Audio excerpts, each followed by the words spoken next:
levé parce qu'en fait vous ne m'entendiez pas, le micro était coupé. Ce sont les petits aléas de la technique et maintenant vous devriez pouvoir m'entendre. Donc n'hésitez pas à lever des petits pouces et surtout parce que Facebook travaille ainsi, partagez si vous pouvez ce webinaire. Donc c'est tout simplement cliquer sur le bouton partager et inviter vos amis qui pourraient être intéressés par ce webinaire.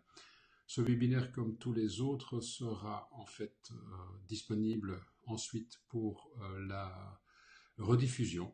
Et pour ce faire, il suffit de vous inscrire tout simplement sur le site www.vivre-pleinement.com. Alors, allez-y, les pouces, les partages, les cœurs, si votre cœur vous en dit, n'hésitez pas à le faire, ce serait super. Coucou Sylvie Sauvage, je suis vraiment très heureux de te voir ce soir parmi nous, c'est génial. Alors, aujourd'hui, le thème, c'est donc, je passe à la présentation, de vous proposer un outil très puissant pour éviter ces disputes répétées dans le couple. Alors, pour ce faire, nous allons directement passer au prochain slide. Alors, la première chose, c'est que si vous rejetez sans cesse la faute sur l'autre, et cela existe, et ou bien vous remettre en question n'est pas une option pour vous, si prendre ne fût-ce qu'un tout petit peu de votre temps pour prendre conscience de ce qui se joue dans votre couple, alors si vous êtes parmi ces catégories, ce webinaire n'est certainement pas fait pour vous, ni l'atelier couple que nous proposons. Donc, par contre, si vous êtes prêt à investir dans votre relation, si vous voulez changer quelque chose, si vous voulez réussir l'épanouissement dans votre couple, alors vous êtes au bon endroit. Alors je ne vais pas user énormément de votre temps, normalement on va essayer de boucler cela en moins d'une heure. Et j'ai une superbe surprise à la fin de ce webinaire, donc restez bien avec moi jusqu'à la fin. Alors qui suis-je? Pour ceux qui ne me connaissent pas, je suis d'abord quelqu'un qui est en couple. Et c'est important parce que parler du couple sans être soi-même en couple, c'est un petit peu compliqué. Je suis marié depuis 30 ans avec Pascal et nous sommes aussi tous les deux divorcés et remariés ensemble. Alors cette particularité de notre couple nous a permis, au travers de l'expérience vécue, de témoigner à l'écran témoin à la RTBF pour les jeunes depuis plus longtemps que les autres et qui connaissaient cette émission. Et puis aussi, on a eu la chance et l'opportunité de rencontrer Jean-Luc Delarue sur le plateau de Cela se discute, parce qu'effectivement, cette expérience de divorcer, de se remarier ensemble, est une expérience un petit peu atypique. Et les gens sont généralement curieux de savoir comment est-ce que nous sommes arrivés à cela. Alors, qui nous sommes? Nous sommes tous les deux passionnés de développement personnel. Personnellement, je suis praticien de la méthode Hoffman, je suis coach certifié PCC, praticien en PNL, nous avons fait le SAT, nous avons fait des stages joie du cœur, joie du corps, du massage sensitif, du massage tantrique, les femmes solaires, hommes lunaires, et d'autres choses, et je me suis inscrit pour une formation en hypnose, donc mi-juillet, normalement, j'aurai le bonheur d'avoir cette certification en hypnose. Donc voilà, qui nous sommes. Alors notre histoire, c'est effectivement une histoire jonchée, comme tous les couples d'ailleurs, de difficultés et de bonheur aussi. Et donc c'est un petit peu cela qui nous a amené à nous poser la question de savoir comment est-ce que nous pouvions partager cette expérience avec le plus grand nombre. Mais avant tout, un petit rappel. Le rappel sur la perception. Ça faisait partie intégrante du webinaire précédent du mois de février, que vous pouvez d'ailleurs toujours voir en vous inscrivant sur notre site vivre-pleinement.com. Le petit rappel, c'est Je vais le faire de manière assez imagée, mais je pense que cela pose bien le cadre dans lequel nous allons travailler. Alors, si je vous demande ce que c'est, ce que vous voyez à l'écran là, je crois que vous seriez tous d'accord pour dire en fait que c'est un cylindre. Par contre, si une autre personne se met dans une autre position et pas face à ce cylindre, et au travers de ses croyances et projette sur base de ses connaissances ou ses croyances une lumière sur ce cylindre, il verra un rectangle. Et il me parlera sans doute en disant mais moi je ne vois absolument pas de cylindre, pour moi c'est un rectangle. Et il a tout à fait raison. Et une autre personne sous un autre angle, avec ses propres valeurs, ses croyances, ses filtres qu'il a construits pendant toute sa vie, en projetant tout cela sur cet objet, va voir en fait un cercle et pas du tout un rectangle. Et ce qui est important de bien comprendre, c'est que tout est question de perception. Nous avons en fait trois manières de voir la même chose, mais de manière complètement différente. Alors il ne s'agit pas ici de convaincre ni l'un ni l'autre qu'on parle bien d'un cylindre. Il est ici question de admettre qu'il y ait trois perceptions différentes, qu'une personne peut voir un rectangle là où moi je vois un cylindre et qu'une autre personne peut voir un cercle là où moi je vois un cylindre et vice-versa. Et généralement dans les couples, une des particularités, c'est que nous essayons d'imposer à l'autre notre propre vue. Il serait plus intéressant, et c'est notre proposition, de tout simplement admettre qu'il y ait une possibilité de voir les choses, la même chose, de manière différente et de s'enrichir de cette différence et d'amener la curiosité par rapport à cela. Alors, un petit résumé sur le webinaire de février. Je vous ai parlé à cette époque de comment se conçoit ou se constitue un couple avec cette première phase qui est la phase de fusion où les deux se rapprochent et puis plus rien ne compte que l'autre pour passer un maximum de temps ensemble. Et une fois que ce besoin de fusion est comblé, il y a un besoin d'autonomie qui va se créer et donc nous partons vers l'autonomie. Et nous avons vu ensemble que finalement, lorsque le besoin de fusion était en adéquation avec l'autre, c'est-à-dire que les deux partenaires ressentent ce besoin au même moment, ça ne pose aucun problème. De même que si ce besoin d'autonomie se ressent au même moment, ça ne pose aucun problème. Par contre, il est évident que lorsque l'un est toujours dans ce besoin de fusion et que l'autre part dans ce besoin d'autonomie, il y a un qui commence à courir derrière l'autre et ça pose des paradoxes de l'amour, c'est-à-dire en fait on aime la personne, on voudrait avoir plus d'autonomie, on étouffe un petit peu dans notre couple, on voudrait avoir plus d'autonomie et sachant et voyant l'autre courir vers nous parce que lui a besoin de fusion, on se sent étouffé. Donc on aime l'autre et en même temps l'autre nous étouffe. Nous avons vu ça lors du premier webinaire. La fusion, donc l'autonomie. La deuxième chose que nous avons vue, c'est l'enfant. La venue d'un enfant dans un couple bouscule effectivement les règles de ce couple. Ça veut dire quoi? Cela veut dire tout simplement que par obligation, je dirais que le père, généralement dans un couple, disons, dit traditionnel, va se retrouver en autonomie forcée quelque part, alors que la mère va, elle, se trouver en fusion complète avec son enfant. Nous avons un petit peu vu les dangers de cela. Et ensuite, nous avons vu la perception, je viens d'en parler, avec quelques petits exemples ici de perceptions qui peuvent être différentes. À nouveau, soyez curieux de découvrir pourquoi est-ce que l'autre personne voit les choses d'une manière différente, parce que ça enrichit effectivement le couple. Alors, ce soir, nous allons voir et nous allons discuter un petit peu sur quels sont les thèmes sur lesquels les couples se disputent le plus. Alors, j'ai été voir un petit peu sur Internet, je me suis renseigné, certains bouquins en parlent aussi. Les thèmes sont la sexualité, l'éducation des enfants, c'est un thème très récurrent, le travail, chacun a un travail ou a des projets de vie. La belle famille peut être aussi un thème de dispute, l'argent, est généralement aussi une cause de friction dans le couple et les tâches ménagères.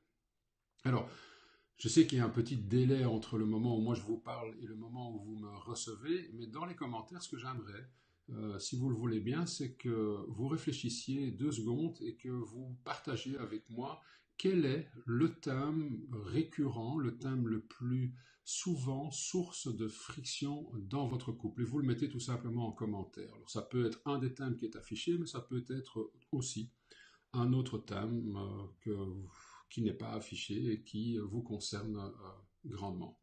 Alors j'attends un petit peu pour voir vos réactions et vos commentaires.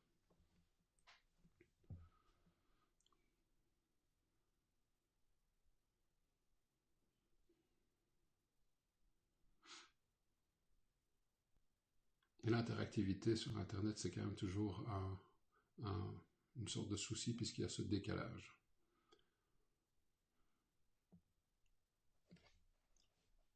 Et je vais voir parce que peut-être que vous réagissez, que moi je ne vois pas pour l'instant vos réponses.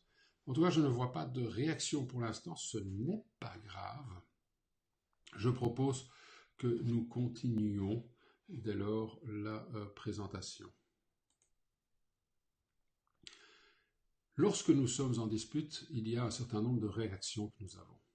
La première des réactions est par exemple de crier. C'est 36% des personnes, des couples qui ont été interrogés, disent que l'une de leurs réactions en cas de dispute, c'est de crier, c'est d'avoir la voix plus haute que l'autre pour imposer son point de vue. D'autres vont s'enfermer dans le silence, 21% des couples vont s'enfermer dans le silence, c'est en quittant la pièce par exemple, ou tout simplement en étant et en devenant silencieux. D'autres vont bouder, 34%, c'est quand même une grande partie des gens, et 8% des gens, plus ou moins, vont pleurer par rapport à une dispute lorsqu'une dispute survient dans un couple. Le temps qui est passé dans les couples à rester en froid par rapport à la dispute, c'est dans la majorité des cas quelques heures seulement, une journée pour 20% des personnes interrogées et plusieurs jours pour 26% des personnes. Donc les disputes, c'est quand même quelque chose qui fait partie intégrante du couple. Et moi, ce que j'ai envie de vous proposer comme outil très puissant pour regarder un petit peu ce qui se passe et ce qui se trame et ce qui se vit à l'intérieur de votre couple, c'est le cadran d'Hoffman. Alors pour le faire, rien d'autre, je crois, que de se dévoiler un petit peu. Donc je vais vous parler de mon propre cadran. Je vais partager le cadran de mon épouse et puis je vais vous expliquer comment est-ce que les deux peuvent se mettre ensemble et vraiment nous faire découvrir des fonctionnements qui amènent ces disputes récurrentes. Alors, je vais partir pour mon propre cadran. Mon cadran, et vous pouvez le faire, vous pouvez tout simplement aller prendre une feuille A4 par exemple et la disposer de cette manière-là et dessiner votre propre cadran tout pendant l'explication. Vous aurez l'occasion de le faire en fait lorsque je parlerai et expliquerai le cadran de mon épouse. Et par contre, je vous demande de rester attentif par rapport à l'explication qui vient ici. Parce qu'une fois comprises, les choses deviennent très évidentes ensuite. Donc le cadran d'Hoffman se compose de 4 parties. La première partie, c'est ce qu'on appelle la qualité fondamentale. Cette qualité fondamentale, c'est quelque chose que vous avez en vous, que vous portez en vous, et qui, en fait, est généralement quelque chose que l'on dit de vous. Quand on parle de vous, on dit de vous que vous êtes une personne altruiste, que vous êtes une personne à l'écoute, que vous êtes une personne attentive. Ce sont ces qualités en fait qui vont vous définir et pour la connaître, il suffit généralement de demander ou de se poser la question qu'est-ce qu'on dit de moi Et cette qualité fondamentale a ceci de particulier, c'est que en fait, quel que soit l'environnement dans lequel vous êtes, que ce soit au travail, que ce soit dans votre vie privée en couple ou avec les amis, c'est une qualité en fait qui transparaît dans chaque environnement. Alors la qualité fondamentale, une des qualités fondamentales que j'ai personnellement, c'est la structure. Je suis quelqu'un d'assez structuré. C'est évidemment une qualité qui est reprise et qui est très importante dans mon niveau professionnel. Et cette qualité me permet effectivement d'apporter une valeur ajoutée dans mon environnement professionnel et pas seulement dans tous les environnements dans lesquels je suis, que ce soit à la maison, en couple, etc. Je suis quelqu'un d'assez structuré qui apporte une certaine structure qui peut être bénéfique au couple. Par contre, ce qu'il faut savoir dans le fonctionnement de tout être humain, c'est que dans les qualités fondamentales, une fois que nous avons du stress qui intervient, nous avons tendance à nous enfouir vers ce que nous appelons dans le cadran le piège. Et le piège, c'est quoi? C'est tout simplement trop de cette qualité. C'est-à-dire en fait que puisque nous sommes dans une situation de stress, nous avons tendance à vouloir encore mettre plus de notre qualité en avant. Et quelqu'un qui est très structuré et qui va trop dans cette qualité va tomber dans son piège. Et mon piège à moi, c'est tout simplement l'inflexibilité. Donc, si je suis dans une période de stress, ma qualité fondamentale peut m'amener à devenir inflexible sur un certain nombre de choses. Ça, c'est le premier enseignement. Donc, qualité fondamentale, de la qualité fondamentale, nous allons vers le piège, mon piège à moi, lorsque je suis en situation de stress. Le cadran d'Hoffman propose un troisième élément qui est le challenge. C'est quoi le challenge? C'est tout simplement l'opposé positif de mon piège. Donc si on regarde l'opposé positif de inflexible, dans ce cas-ci, et c'est un exemple parlant puisque ça me concerne, le contraire positif de quelqu'un qui est inflexible, c'est quelqu'un qui est flexible, bien entendu. Et ce sera mon challenge. Je vais en reparler tout de suite. Et le quatrième élément, le dernier élément de mon cadran d'Hoffman, c'est que du challenge, nous pouvons aller définir quelle est mon allergie. C'est-à-dire, en fait, si on prend trop de qualité de cette flexibilité, cela amène à quoi? À mon allergie. Et dans mon cas, trop de flexibilité amène à ce que moi j'appelle un environnement chaotique ou quelqu'un qui est chaotique. Et c'est vraiment une allergie chez moi. Si je rencontre quelqu'un qui aime vivre dans une certaine manière, ou en tout cas ce que moi je perçois comme étant du chaos, c'est-à-dire il est tellement flexible qu'il accepte n'importe quoi, eh bien c'est quelque chose qui va me faire hérisser les poils. Et quand mes poils sont hérissés, lorsque je fais face à mon challenge, ça apporte effectivement un certain stress. Finalement, pour vérifier que mon cadran d'Hoffman est complet, eh bien, il suffit de prendre son allergie et de se poser la question, quel est l'opposé positif de mon allergie? Est-ce que c'est ma qualité fondamentale? Et dans ce cas-ci, effectivement, l'opposé positif du chaos, c'est la structure. Donc, je peux conclure avec cette dernière étape que mon cadran d'Hoffman est complet et fonctionne. Alors, qu'est-ce qu'il me dit, ce cadran? Je vais le répéter, j'ai une qualité fondamentale que je retrouve dans tous les environnements, dont mon couple, qui est la structure. Lorsque je suis en situation de stress, j'aurai tendance à amener plus de structure et donc aller dans mon piège qui est l'inflexibilité. Or, mon challenge à moi, c'est effectivement d'être structuré et d'être flexible. C'est d'amener de la flexibilité dans ma structure. Et généralement, une des fautes d'ailleurs des jeunes coachs, des personnes qui commencent à coacher, c'est d'essayer en fait, par rapport à cette problématique-là, de dire tout simplement, mais écoutez, vous savez, arrêtez d'être structuré, soyez flexible.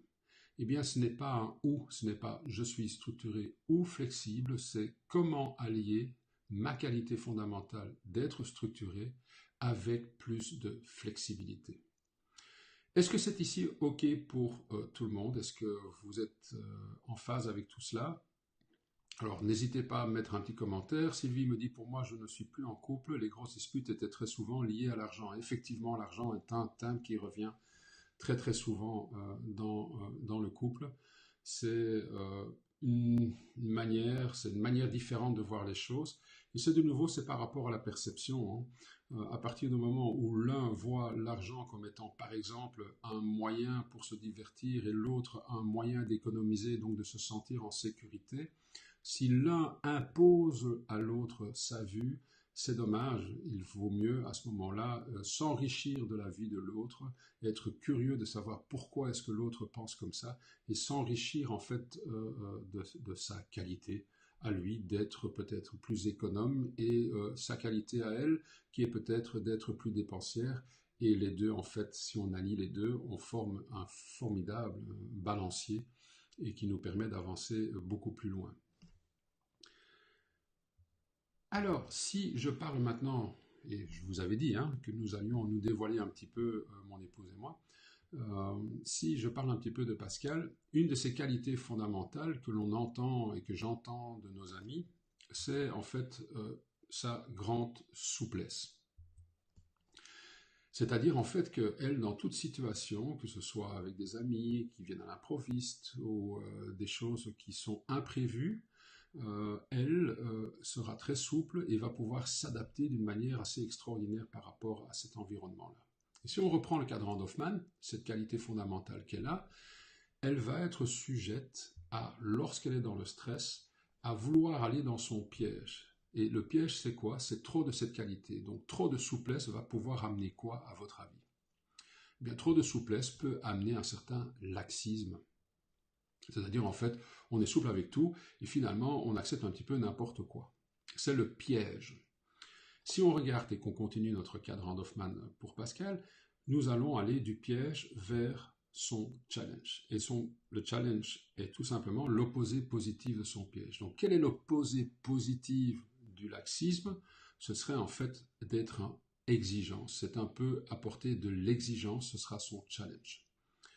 Quelle est l'allergie de Pascal? C'est le quatrième élément du cadran d'Hoffmann. C'est tout simplement trop de cette qualité va amener à l'allergie. L'allergie, c'est éventuellement l'intransigeance.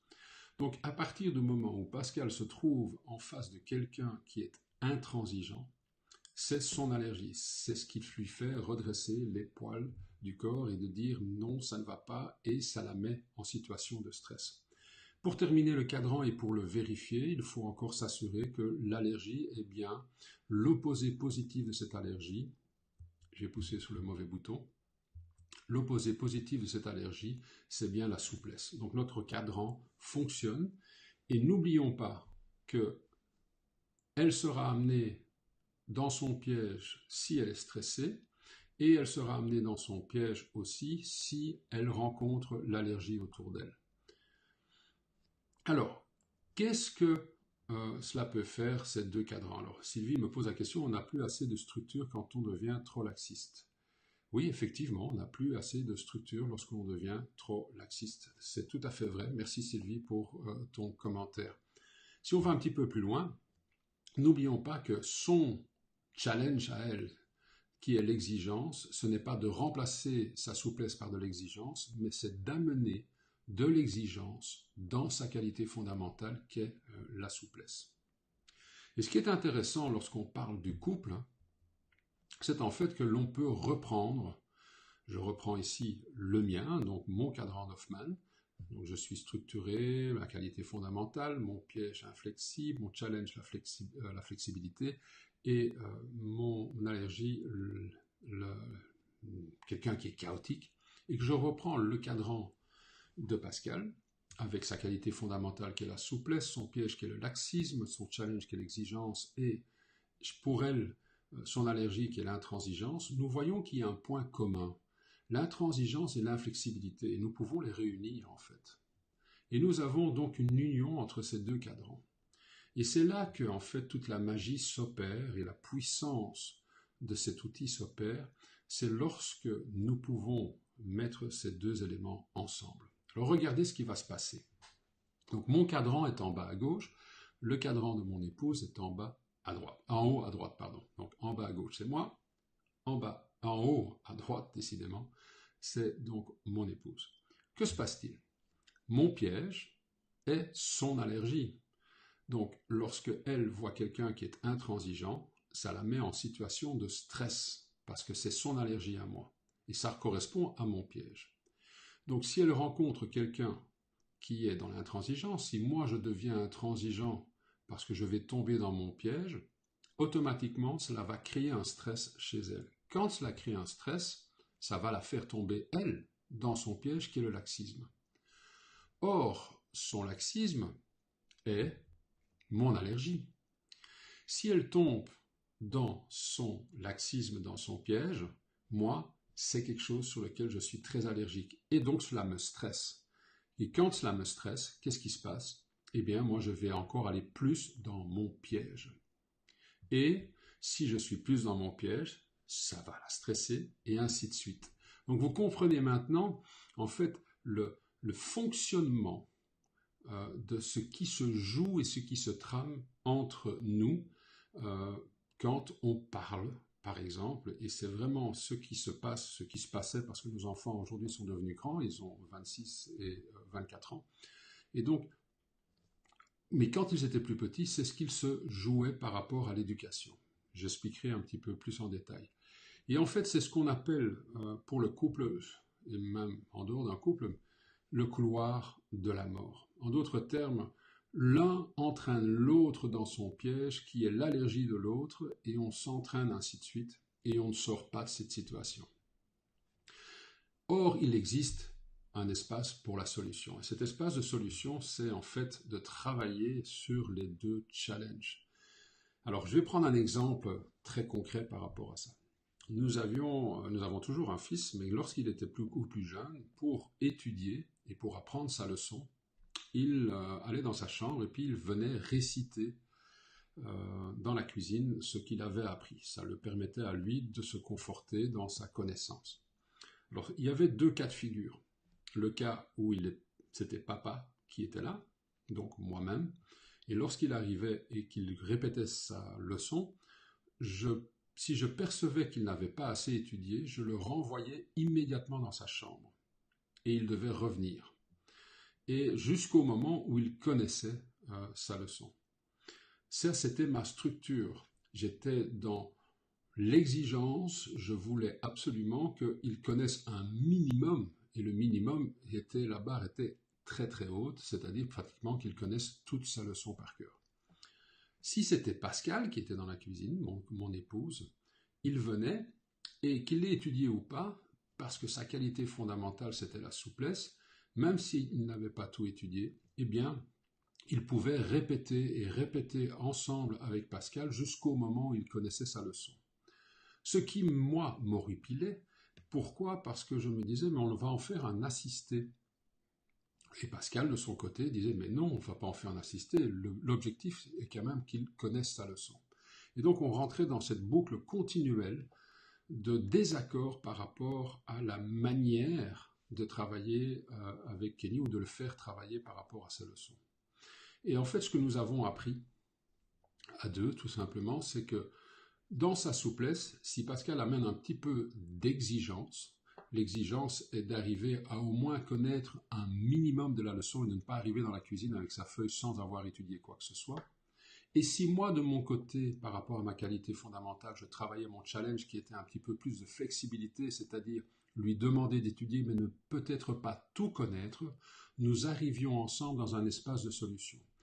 Et par rapport à un enfant, je peux vous assurer que d'avoir les deux parents plus alignés sur la manière de pouvoir étudier des attentes que nous mettons par rapport à l'enfant, c'est quand même quelque chose qui est beaucoup plus sécurisant et qui est beaucoup moins difficile à vivre qu'avoir deux parents où c'est un petit peu la loterie. Si je sais que c'est là, ça va être plus difficile. Si je sais que c'est l'autre, ça va être plus facile. J'en profite pas, enfin bref. Donc, voilà un petit peu ce que ce cadran d'Hoffmann peut vous amener à faire. Alors, notre proposition, elle est très simple. C'est par rapport à une dispute du couple que vous voyez, que vous avez été identifié comme étant récurrente, c'est de choisir un thème que vous connaissez et de le travailler, d'en faire votre cadran d'Hoffmann. Alors, c'est quoi faire le cadran d'Hoffmann? C'est tout simplement de partir soit de votre piège ou soit de la qualité fondamentale. Vous pouvez en fait partir de différents endroits. Je vous propose, puisque c'est nouveau éventuellement pour vous, de partir quand même de la qualité fondamentale et de définir vous-même votre propre cadran. Pour ce faire, il suffit tout simplement donc de passer de la qualité fondamentale vers le piège qui est trop de cette qualité fondamentale nous amène au piège. Ensuite, de définir de votre piège quel est votre challenge. Le challenge, c'est tout simplement l'opposé positif de votre piège. Quand vous êtes à votre challenge, qu'est-ce que trop de cette qualité dans le challenge amène? Lorsqu'on est trop dedans, cela amène notre allergie. Et pour vérifier votre cadran, vérifiez que votre allergie est bien, que votre qualité est l'opposé positif de votre allergie. Il suffit tout simplement de revenir un peu en arrière. Cette vidéo sera remise à disposition pour ceux qui se sont inscrits, donc vous pourrez la voir quand vous voulez et vous pouvez vous arrêter sur le cadran d'Hoffman et regarder un petit peu comment il est conçu. Mais notre proposition, c'est vraiment de faire votre cadran et faire votre cadran à vous et demander à votre partenaire de faire son cadran à lui. Et ensuite de regarder, de partager ce cadran. Et éventuellement, il y aura un point de connexion. Il n'y aura peut-être pas de point de connexion, mais de toute façon, c'est bénéfique. Pourquoi? Parce que vous allez attiser la curiosité de comprendre comment est-ce que l'autre fonctionne. Qu'est-ce qui se passe lorsque, éventuellement, il est dans votre zone d'allergie? Il est peut-être tout simplement dans l'excès de sa qualité. Et savoir ça, prendre conscience de cela, c'est déjà un grand pas en avant. Je dis toujours, on ne peut pas changer quelque chose dont nous ne sommes pas conscients. Donc la prise de conscience, la curiosité que l'on va mettre dans son propre fonctionnement et dans le fonctionnement de l'autre est un pas énorme vers une meilleure communication dans le couple, vers un couple beaucoup plus serein et surtout aussi avec des impacts sur les enfants. Si vous en avez, c'est important. Donc vous le partagez avec votre partenaire et vous essayez de trouver votre couloir de la mort. Alors, il n'y en a peut-être pas. Il n'y en aura peut-être pas, vous faites un autre, vous travaillez, mais si vous trouvez le couloir de la mort, ça devient très intéressant parce que là, vous touchez vraiment quelque chose qui est fondamental et le conseil ici, c'est vraiment de sortir de ce couloir et d'aller voir quels sont donc les challenges que vous propose le cadran d'Hoffman à tous les deux et de travailler sur ces deux challenges. N'oubliez pas que le challenge, c'est pas ce qui remplace votre qualité fondamentale, c'est ce qui va apporter à votre qualité fondamentale en union. Vous mettez votre qualité fondamentale avec votre challenge, vous mettez à votre sauce une union des deux et vous arrivez à quelque chose de formidable. Donc travaillez sur votre espace de solution à tous les deux. Alors on peut continuer, c'est que lorsqu'ici une dispute s'éclate, eh bien soyez curieux. Une dispute, finalement, on en vivra encore. On a beau faire du développement personnel, Pascal et moi, on aura encore des disputes, nous avons encore des disputes. Et les disputes sont bonnes, les disputes permettent en fait de s'affirmer quelque part. S'affirmer, ça ne veut pas dire automatiquement avoir raison ou renoncer. C'est tout simplement être curieux de ce qui amène l'autre à penser comme il pense. Et lorsqu'on arrive à cette curiosité, les choses fondamentalement changent. Et donc, si vous êtes en dispute, faites le lien avec votre cadran. Et vous pouvez peut-être dire gentiment ou le penser tout bas, peut-être dans certains cas, parce que quand on est dans l'émotion, c'est difficile d'entendre l'autre nous dire « Ne penses-tu pas que tu es dans l'extrême de ta qualité, que tu la pousses un petit peu fort ?» En tout cas, désamorcer l'engrenage. Et si ce n'est pas possible directement, faites-le après la dispute. Profitez d'un moment, que ce soit, alors on a vu, dans les quelques heures qui suivent la dispute, ou bien le lendemain, ou quelques jours après. Profitez de ce cadran d'Hoffman, profitez de cette prise de conscience pour aller expliquer à l'autre quelle est votre perception et que l'autre soit curieux de comprendre pourquoi est-ce que vous percevez les choses comme ça plutôt que d'essayer de réfuter votre perception pour imposer la sienne. C'est un travail évidemment que l'on fait à deux, dans un couple, seul ça devient très difficile. Bien que changer quelqu'un d'autre, c'est impossible, on ne sait pas changer l'autre. Par contre, si on change nous de position, automatiquement on induit un changement chez l'autre. Donc, rien qu'en faisant votre propre cadran d'Hoffman, vous faites déjà un pas vers la solution. Et finalement, riez-en. Alors, j'ai une anecdote par rapport à ça. Pascal et moi, on s'est rendu compte, et c'est au travers de nos lectures, etc. Il faut savoir que un homme a une vision différente de la femme. Et il faut savoir qu'il y a eu des statistiques qui ont été faites et dans lesquelles il est prouvé que les petites filles qui traversent la route ont beaucoup moins de de malchance, de se faire renverser qu'un garçon. Et en fait, ça s'explique par la chose suivante, c'est que nous sommes sur Terre depuis des milliers d'années, l'être humain, et que nous nous adaptons à notre environnement. Et en fait, la femme avant était la gardienne de la grotte où toute la famille se rassemblait et passait les nuits. Et en fait, lorsque la journée venait, la femme s'occupait des tâches, etc., et était extrêmement vigilante à tous les dangers à l'extérieur de la grotte, de telle manière à ce que si danger devait venir, elle rameutait l'ensemble des enfants pour les mettre en protection dans la grotte. Donc, la femme a développé, au travers de ces milliers d'années, une vision périphérique hyper importante. Et c'est ce qui, aujourd'hui, explique dans les statistiques qu'effectivement, une petite fille qui traverse aura beaucoup plus de chances de traverser en sécurité qu'un petit garçon. Pourquoi? Parce que l'homme, contrairement à la femme, n'a pas développé une vue périphérique, mais a développé une vue qui est focalisée sur l'objectif. L'objectif étant la proie à tuer pour apporter à manger. Et donc, une fois que le chasseur, l'homme, avait trouvé sa proie, il restait en connexion continuelle et ne se laissait absolument pas perturbé par d'autres choses qui pouvaient arriver dans son champ visuel. Alors pourquoi est-ce que je dis tout ça par rapport au couple? Eh bien, parce que en lisant tout ça et en s'intéressant à tout ça, il y a un exemple que vous connaissez tous. Je suis persuadé de ça. C'est, par exemple, je suis à table, je me dis, tiens, est-ce qu'il y a du beurre dans le frigo? Et que moi, Pascal dit, bah oui, il y a du beurre dans le frigo. Et donc, je me lève, je vais dans le frigo, et je vais chercher le beurre, et puis je reviens, et je dis, bah non, le beurre n'est pas dans le frigo. Et il suffit qu'elle se lève, elle ouvre la porte, et en 2 secondes, elle sort le beurre. Pourtant, j'ai été dans le frigo, j'ai regardé, et je ne l'ai pas trouvé, et elle le trouve en 2 secondes. En fait, ce qui est marrant, c'est que si le beurre n'était pas à l'endroit où je l'ai vu la dernière fois, je ne vais pas le voir du premier coup d'œil, parce que ma vue n'est pas périphérique. Je regarde à l'endroit où je pensais le trouver, et s'il n'est pas là, je n'ai pas cette capacité à assimiler toutes les informations visuelles qui me permettraient de voir qu'en fait il a changé, et tout simplement qu'il est une étagère en dessous.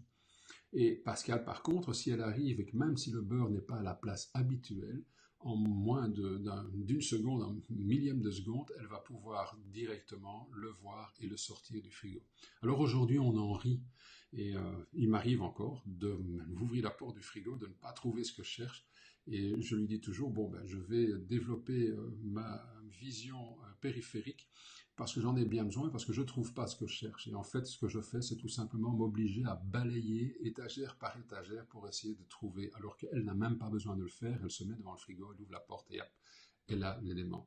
Donc, riez-en, c'est quand même une chose extraordinaire de pouvoir vivre de ces différences, de pouvoir rire de ces différences. Ça apporte quand même une légèreté dans le couple assez extraordinaire. Alors, une nouvelle perspective.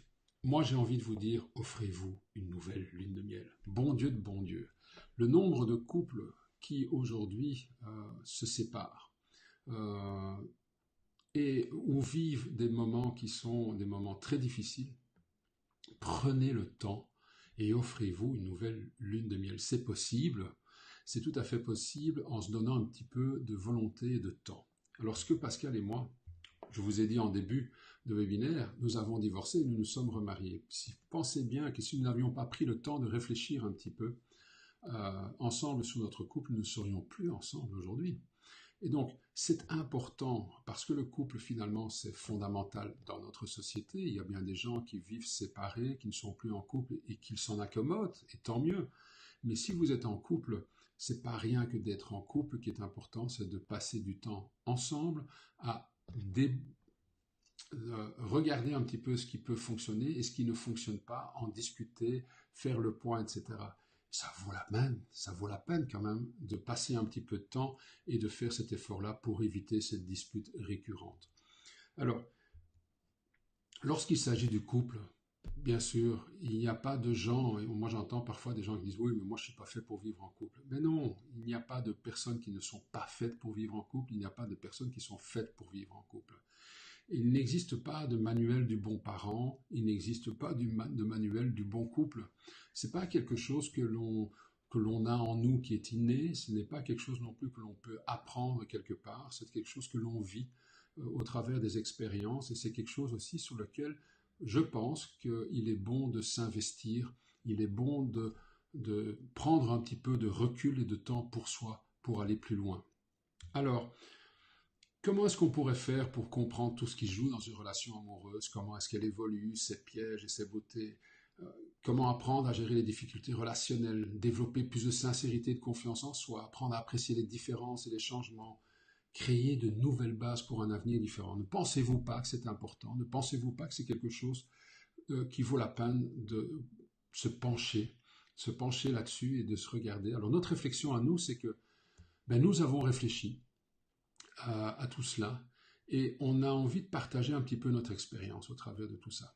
Et nous avons envie au travers des formations que nous avons suivies, au travers de notre expérience, eh bien, moi j'avais envie d'animer le week-end couple et Pascal me rejoint en fait pour co-animer les exercices dans cet atelier, dans ce week-end couple, et qui permettent effectivement de s'arrêter, de se donner un petit peu de temps pour regarder ce qui éventuellement ne fonctionne pas, aussi célébrer ce qui fonctionne. Combien de fois célébrons-nous ce qui fonctionne dans notre couple? Trop peu de fois. Et c'est bien de pouvoir s'arrêter, de prendre le temps et de regarder tout ça. Alors nous nous sommes fixés comme objectif de mettre cette connaissance et notre expérience à disposition des personnes qui veulent investir dans leur propre relation. Et donc nous proposons un atelier couple. Et cet atelier couple, bien, il va voir différentes facettes du couple. On parle du fonctionnement du couple, comme je l'ai vu dans le webinaire 1. Le webinaire 1, vous pouvez toujours le revoir, n'oubliez pas, sur le site vivre-pleinement.com. Nous allons parler des portes pour une communication épanouie, parce que la communication peut influencer grandement et vous apporter cette lune de miel que vous espérez encore, parce qu'elle est là, elle est vraiment, mais à portée de doigt. Il suffit de 2-3 petites choses pour qu'elle soit de nouveau présente. On va parler de la transparence dans le couple, de la sexualité, des attentes de chacun, la vengeance, un thème très particulier et très intéressant, pour finir sur un projet de vie, un nouvel engagement. N'avez-vous pas envie de vous engager à nouveau dans votre couple? N'avez-vous pas envie de tout simplement émettre ce vœu à nouveau, de dire voilà, on l'a fait peut-être, je ne sais pas, pour certains d'entre vous, vous êtes mariés ou pas, ou vous avez fait le vœu de vivre ensemble il y a quelques années, il y a des dizaines d'années pour d'autres. C'est toujours agréable de pouvoir partager avec l'autre nos désirs de continuer ce bout de chemin ensemble. Eh bien, c'est ce que nous faisons dans l'atelier couple. Alors, le format, c'est un atelier de 2 jours le week-end, donc 2 jours. Alors, 2 jours, c'est un week-end. Qu'est-ce qu'on fait le week-end en couple? On va voir la belle famille, source de disputes peut-être, ou d'autres choses. Là, c'est 2 jours de votre vie de couple que vous allez investir dans un événement non résidentiel qui est participatif. Participatif, ça veut dire en fait que vous faites les exercices en couple et c'est ludique. C'est pas des exercices lourds, c'est pas des exercices pénibles.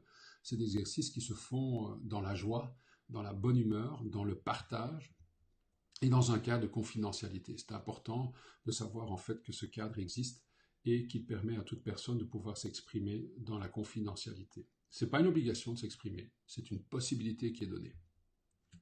Alors pour ceux, on parle de lune de miel, qui ont envie d'associer un moment particulier avec son partenaire, sa partenaire, eh bien il y a la possibilité, à l'endroit où nous faisons l'atelier, d'avoir un logement. Et regardez les photos, c'est magnifique, il y a des menus gastronomiques, il y a un spa qui est disponible, il y a des superbes chambres, et ça se passe au château du Lac à Genneval. Et donc vous pouvez allier à cet atelier, cette réflexion, ce moment que vous vous donnez à vous et à votre couple et à votre partenaire, un moment particulier de jouissance, de gaieté, de bonheur. Il y a aussi la possibilité pour les budgets qui sont un petit peu plus rabotés d'aller à l'Ibis à Wavre ou bien d'autres. Donc tout est possible et pour tous les portefeuilles. Et l'après-atelier, c'est important aussi parce que nous ne voulons pas que lorsque vous venez à l'atelier, eh bien l'expérience, votre expérience s'arrête là. Nous avons vraiment envie que cette expérience continue et s'inscrive dans votre nouvelle manière de vivre votre couple, de prolonger votre lune de miel. Et donc, vous allez pouvoir prolonger l'expérience parce que vous allez pouvoir continuer à avoir des échanges entre vous, des partages d'expériences, et vous serez tenu aussi informé d'autres ateliers qui seront disponibles, dont un, par exemple, sur l'intimité du couple. Nous allons parler de la sexualité, et c'est un des sujets que nous allons aborder, mais nous n'allons pas l'aborder de manière complète pendant tout le week-end. Il y aura un week-end spécialement sur l'intimité du couple au mois de juin qui sera co-animé par moi et Marie Tapernou qui est une sexologue et nous aurons l'occasion à ce moment-là d'aborder ce sujet beaucoup plus en profondeur. Tout cela serait peine perdue si les couples ne veulent pas investir dans leur relation ou ne sont pas prêts au changement. Et c'est dommage, et pourtant, sincèrement, pensez à que représente un week-end sur une vie de couple. C'est pas grand-chose. Et je peux vous assurer que ça pète, ça déménage, et ça vous permet vraiment d'aller assez loin. Et pour ce faire, parce que moi j'ai beau le dire, vous allez me dire, oui, mais enfin, c'est parce que c'est toi ou c'est vous qui animez l'atelier, donc c'est normal que vous le dites. J'ai envie de partager avec vous un témoignage qui va dans ce sens et qui parle de l'expérience que cette personne a vécue dans l'atelier. Alors je lance la vidéo et je reviens vers vous tout de suite.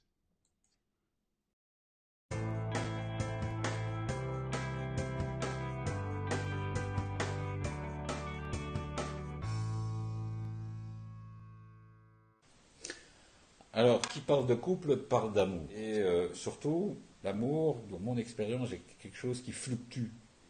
De rechercher avec cette personne comment contribuer à ce qu'il y ait de meilleurs moments, plus de meilleurs moments que de mauvais moments, est quelque chose pour moi qui a beaucoup de sens. Alors ça, ce week-end couple a été pour moi un déclencheur, en tout cas, de ce genre de questions. Le week-end couple, on sait en partant que le voyage il sera intérieur et que le voyage intérieur sera des deux côtés avec des choses qu'on peut garder pour soi sans le partager à son partenaire, mais on fait ce voyage intérieur chacun individuellement et en même temps sur ce qui concerne l'intersection des deux individus du couple ensemble. Alors, en termes d'exercice, je pense que chaque exercice amène quelque chose d'intéressant. Par contre, un qui m'a, moi, particulièrement suscité de l'étonnement, c'est qu'un exercice consiste à diviser les hommes et les femmes et à explorer les hommes entre eux et les femmes entre elles, finalement, une forme de définition de la relation, comment on vit la relation, la sexualité, ce qui nous attire plus particulièrement, et d'observer finalement que chez les hommes, tant que chez les femmes, il y a des récurrences et qu'on n'est pas seul à vivre les mêmes difficultés.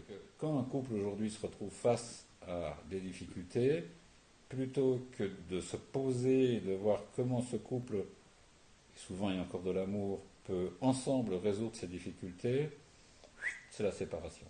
C'est trop difficile, c'est trop compliqué. Ce que moi m'a apporté ce week-end couple, c'est cette prise de conscience que plutôt que de zapper, d'éteindre la télé et de laisser un peu de temps pour que les choses se posent et pour que le dialogue se réinstalle. Ce qui cause souvent la perte d'un couple, c'est la disparition du dialogue et de l'écoute, et que ce week-end couple installe ou réinstalle finalement ce dialogue et cette écoute qui ensuite, dans le couple, les crises ne vont pas forcément disparaître, en tout cas dans mon cas elles n'ont pas forcément disparu, mais amènent justement ce réflexe, plutôt que de zapper, de se poser et d'être à l'écoute de l'autre. Faites le week-end couple, ça va faire un impact puissant sur votre libido. Je pense que aujourd'hui, ce qui manque à notre société, c'est du courage. C'est le courage d'oser affronter ces difficultés. Et que le week-end couple invite les participants à évidemment souligner les choses qui fonctionnent très bien dans le couple, et tant mieux parce que parfois on les oublie, donc c'est bien que des éléments nous rappellent ce qui fonctionne bien, mais d'oser aussi ou d'avoir le courage de parler des choses qui fonctionnent moins bien.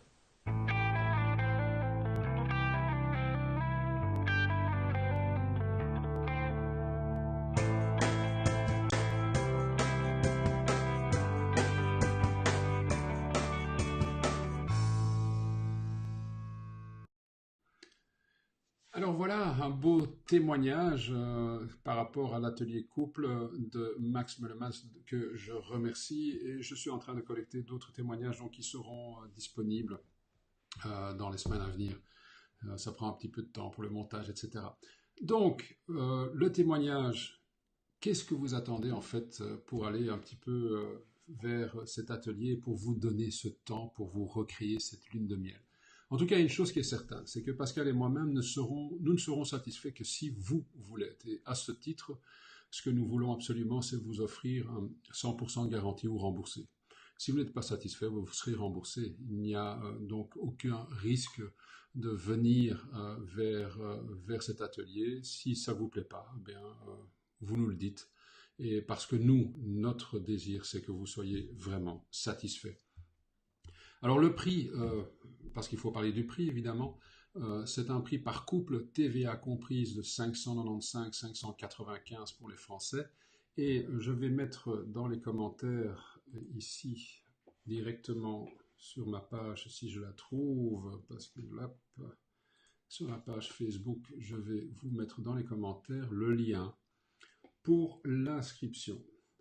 Alors, je le mets ici et je vais le mettre dans le lien dans les commentaires. Je le mets maintenant. Voilà, vous avez le lien qui est disponible. Mais avant de parler du lien, il y a une autre chose dont j'ai envie de vous parler, c'est qu'en fait, il y a une occasion unique pour vous qui est valable jusqu'au 13 avril à 18h. C'est en fait un prix unique de 50% de ristourne, c'est-à-dire en fait que le prix pour le couple est de 247,50 €. Il y a cependant une condition à cela, c'est que vous ameniez un autre couple à s'inscrire. Donc si vous amenez un autre couple à s'inscrire, vous recevez 50% de ristourne, et l'autre couple, lui aussi, s'il ramène un autre couple, aura 50% de ristourne. Alors, franchement, par rapport à ce que cela peut vous apporter, par rapport à ce changement et cet impact que cela peut avoir sur votre couple aujourd'hui, n'hésitez pas, allez sur le lien, cliquez sur le lien et participez à cette formidable aventure. Prenez du temps pour vous et retrouvez ou recréer cette nouvelle lune de miel. Alors moi, je voulais vous remercier tout simplement pour avoir pris le temps de me suivre ce soir. J'ai envie encore de vous demander de partager le lien du site qui parle de cet atelier couple qui s'appelle donc vivre-pleinement.com. Et puis aussi, il y a une page Facebook Vivre Pleinement dans laquelle je poste des informations, par exemple aussi les chroniques d'Yvon Dallaire. Il y a sur le site aussi un interview que j'ai eu le plaisir de réaliser avec lui et qui est très intéressant où il nous parle de son expérience. Il a quand même suivi énormément de couples dans sa carrière. Alors, pour ceux qui voient la vidéo en différé, eh bien, je suis disponible. Voilà mon numéro de GSM. Vous pouvez me téléphoner ou bien vous envoyer un courriel si vous préférez. Et je serai toujours disponible à répondre à toutes vos questions. D'ailleurs, en parlant de questions et réponses, c'est le moment où on ouvre les questions et réponses. Alors, je sais qu'il y a ce différé, donc le temps que vous vous prépariez à la question, j'ai envie, parce que c'est une question qui est récurrente et qui arrive souvent, mais on s'inscrit où? Alors, si vous allez sur le site donc vivre-pleinement.com, vous allez retrouver facilement un petit onglet qui s'appelle Inscription à l'atelier couple, et si vous cliquez dessus, vous allez tomber sur une page qui vous permet ensuite tout simplement de prendre votre inscription, de payer selon le moyen de paiement que vous désirez. C'est d'une facilité déconcertante. Il suffit de rentrer vos coordonnées et c'est fait. Vous avez investi dans votre couple. C'est pas génial ça? Alors, une autre question que j'ai souvent, c'est quelle est la différence en fait entre votre atelier et d'autres que nous pouvons trouver? Pourquoi le vôtre est plutôt que les autres? Moi, j'ai envie de dire tout simplement d'abord parce que nous sommes deux, donc Pascal co-anime les ateliers, les exercices, et puis je le vous ai dit au départ, c'est la fée de la réponse juste. Nous avons une certaine expérience aussi, nous sommes en couple, et donc c'est cette expérience que nous avons envie de partager avec vous. Et ça fait une sacrée différence avec d'autres ateliers où éventuellement vous êtes en face de quelqu'un euh, qui parle euh, de, de quoi, de lui-même, etc. Là, il y a vraiment une ambiance au travers d'exercices ludiques, au travers de pas mal de choses.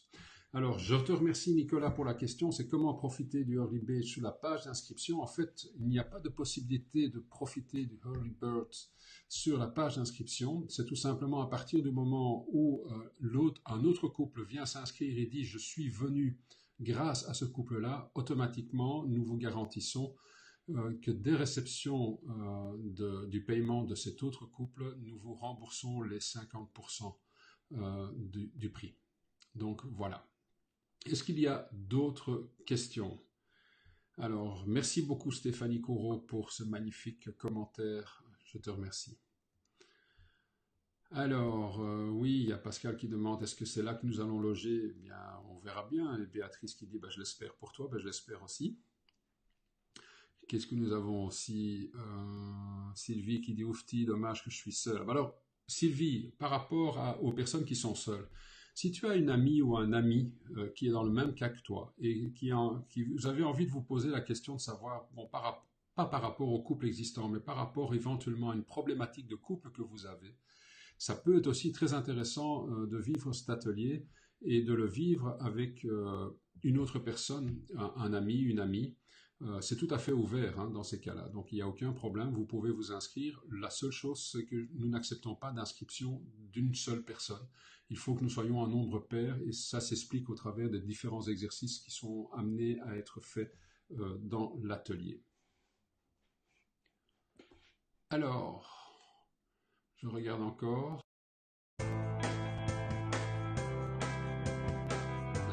Voilà, ceci. L'écran full. Est-ce qu'il y a encore d'autres questions ou d'autres choses? Je vais un petit peu attendre. Ou sinon, n'oubliez pas, s'il vous plaît, ça me ferait énormément plaisir, c'est de partager l'information autour de vous sur vos réseaux sociaux. Il faut savoir que Facebook a changé ses algorithmes, donc quand vous mettez quand vous mettez un j'aime ou un cœur, eh bien, ça ne change pas beaucoup à l'algorithme de Facebook. Par contre, si vous partagez l'information, automatiquement, l'algorithme de Facebook va penser que l'information que vous partagez est très intéressante et donc va normalement diffuser l'information d'une manière plus extensible ou expansive que si vous mettez tout simplement un j'aime. Oui, Nicolas, un petit cœur. On en a parlé à midi, des petits. Je les ai évités, en tout cas j'ai essayé. Donc on verra bien. Merci beaucoup Delphine pour ton commentaire. Eh bien écoutez, s'il n'y a pas d'autres questions, moi je voulais encore une fois vous remercier et cette vidéo sera disponible pour la rediffusion. Je vous enverrai un courrier avec l'endroit où vous pouvez la trouver et n'hésitez pas s'il vous plaît à partager cette information. Vous avez sûrement autour de vous des gens qui ont envie de revivre une lune de miel dans leur couple. Eh bien cet atelier est fait pour eux et je serai vraiment très heureux de les accueillir avec la participation de Pascal, mon épouse, pour les ateliers. Je vous souhaite une excellente soirée et je vous dis à tout bientôt pour un autre webinaire sur un autre sujet que je vous concocterai dans les semaines qui viennent. Merci, au revoir et à bientôt. Ciao.